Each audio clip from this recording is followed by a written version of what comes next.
भारतीय रुपया लगातार लुढ़क रहा है। मंगलवार को रुपया डॉलर के मुकाबले अपने रिकॉर्ड निचले स्तर 79.33 पर बंद हुआ था। बुधवार को भी इसमें कोई खास सुधार न आता देख reserve bank of India action mode में आ गया।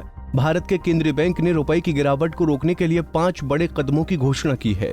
इससे भारत में डॉलर का इनफ्लो बढ़ने और विदेशी मुद्रा की निकासी कम होने की उम्मीद है। आइए जानते हैं आरबीआई के इन 5 बड़े कदमों के बारे में। पहला कदम, विदेश से दोगुने कर्ज की अनुमति।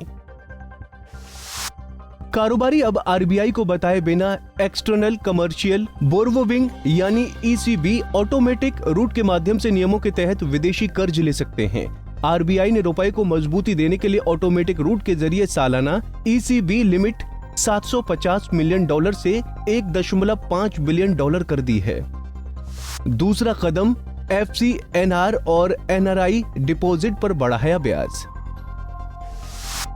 आरबीआई ने foreign currency non resident bank और एनआरआई खातों में डिपॉजिट को बढ़ाने के लिए भी अहम फैसला लिया है। 7 जुलाई से इन खातों के डिपॉजिट पर बैंकों को ब्याज दरों में राहत दी जाएगी।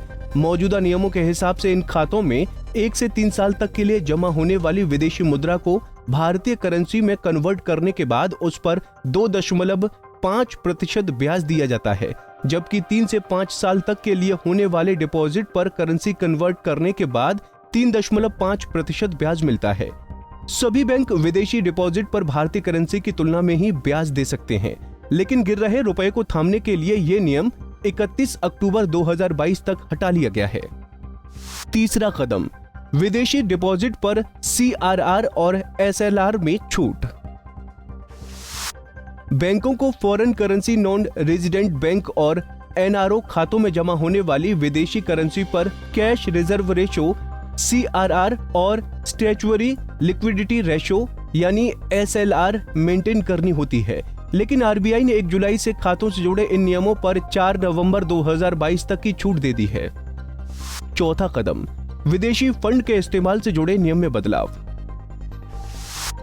मौजूदा समय में कैटेगरी 1 के भारतीय बैंक $10 मिलियन तक का फंड जुटा सकते हैं।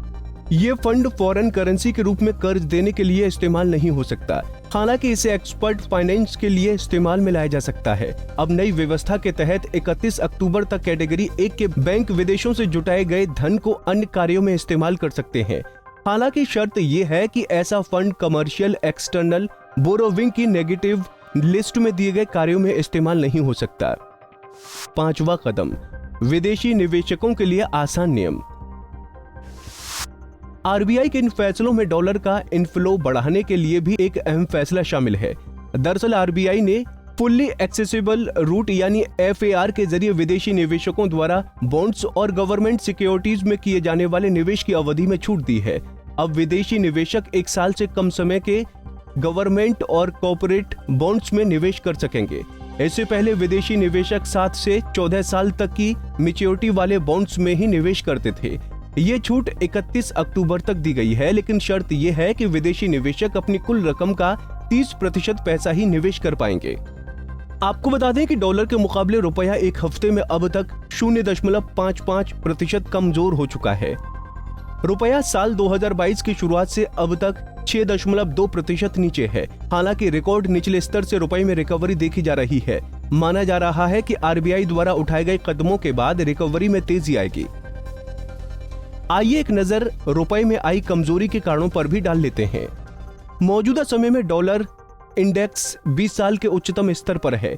ये 1 साल में 16% बढ़कर 107 के पार पहुंच गया है। डॉलर इंडेक्स में मजबूती सभी करेंसी में गिरावट की वजह बन रही है, जिसमें रुपया भी शामिल है। महीने भर में अधिकतर करेंसीज में 2 से 17% की गिरावट देखी गई है। इसके अलावा भारत का ट्रेड डेफिसिट भी $26 बिलियन के रिकॉर्ड स्तर पर है। भारत के फॉरेक्स रिजर्व की बात करें तो 24 जून तक ये $593 बिलियन के आसपास है। इस साल अब तक विदेशी निवेशकों की ओर से 2.87 लाख रुपए की निकासी की जा चुकी है। वैश्विक आर्थिक मंदी गहराने और बढ़ती महंगाई की चिंता भी रुपए की कमजोरी की वजह बनी है। हमसे जुड़े रहने के लिए हमारे YouTube चैनल को सब्सक्राइब करें और नई वीडियो की नोटिफिकेशन के लिए बेल आइकॉन को दबाएं। अगर आप ये वीडियो Facebook पर देख रहे हैं तो लाइक जरूर करें और ज्यादा से ज्यादा शेयर करें। धन्यवाद।